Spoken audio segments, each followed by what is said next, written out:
Assalamualaikum warahmatullahi wabarakatuh. Alhamdulillah wassalatu wassalamu ala Rasulillah wa ala alihi wa ashabihi wa man ittaba'a huda. Kalau perkakas dapur kotor tentu dicuci dengan air keran.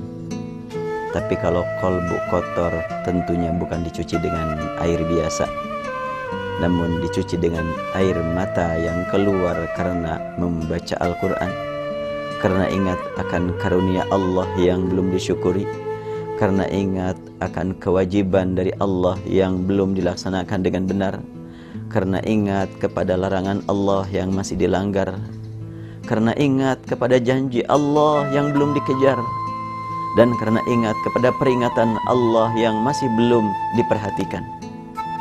Air mata tersebut dapat mencuci kalbu kita.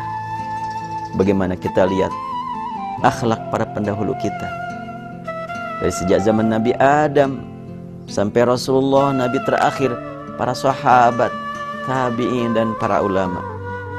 Mereka semuanya sering mencuci kalbu dengan air mata, terutama pada saat mendengar ayat-ayat Al-Quran dibacakan. Surat Al-Anfal yang sering kita dengar dari para asatidz, para muballigh. Innamal mu'minuna alladzina idza dzukirallahu wajilat qulubuhum wa idza tuliyat 'alaihim ayatuhu zadatuhum imana wa 'ala rabbihim yatawakkalun. Orang baru dikatakan mukmin atau kualitas keimanan sangat tergantung kepada sejauh mana dia saat mendengar disebut nama Allah, saat mendengar ayat Al-Quran dibacakan. Manakala ayat dibacakan membawa dirinya untuk meningkatkan keimanan kepada Allah, dia akan dapat mencuci diri, mencuci kalbu dari berbagai kotoran dan nodanya. Rasulullah SAW sering terlihat oleh keluarga membasahi sajadah karena sujud kepada Allah. Bukankah Rasulullah dijamin tidak punya dosa kecuali Allah hapuskan? Tetapi kenapa kau Rasulullah justru yang paling sering menangis kepada Allah Subhanahu wa ta'ala?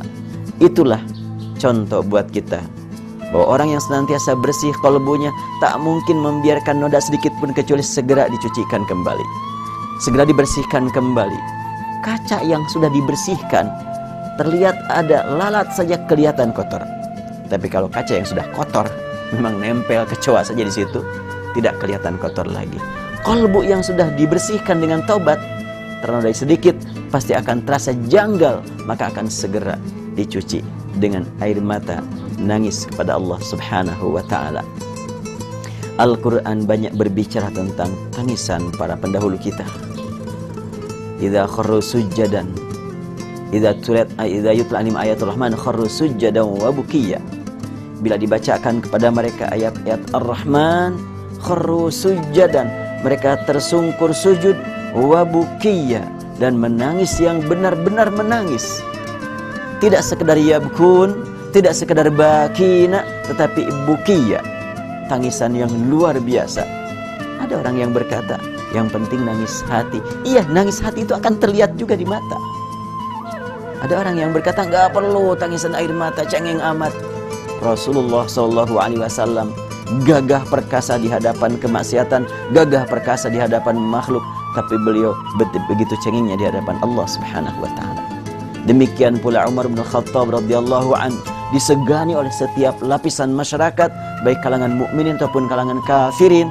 Tetapi manakala beliau mendengarkan ayat Al-Quran, suatu saat beliau mendengar orang membaca فَإِذَا نُقِرَ فِي النَّاقُورِ فَذَلِكَ يَوْمَئِذٍ يَوْمٌ عَسِيرٌ عَلَى الْكَافِرِينَ غَيْرُ يَسِيرٌ. Pas didengar ayat ini, Umar bin Khattab terlihat wajahnya pucat, badannya menggigil, kalbunya gemetar, hampir-hampiran beliau tidak sadarkan diri. Subhanallah, inilah salah satu bukti orang yang memiliki kesucian kalbu tidak pernah membiarkan kotor sedikit pun. Selalu dibersihkan lagi, dibersihkan lagi, dibersihkan lagi. Betapa penting bagi kita untuk berjuang Jangan sampai manakala sudah dibersihkan, dibiarkan kotor. Mari kita mencuci diri saat ini juga. Demikianlah untuk kesempatan ini, dan insya Allah kita lanjutkan pada kesempatan lain. Wabillahi taufiq wal hidayah. Assalamualaikum warahmatullahi wabarakatuh.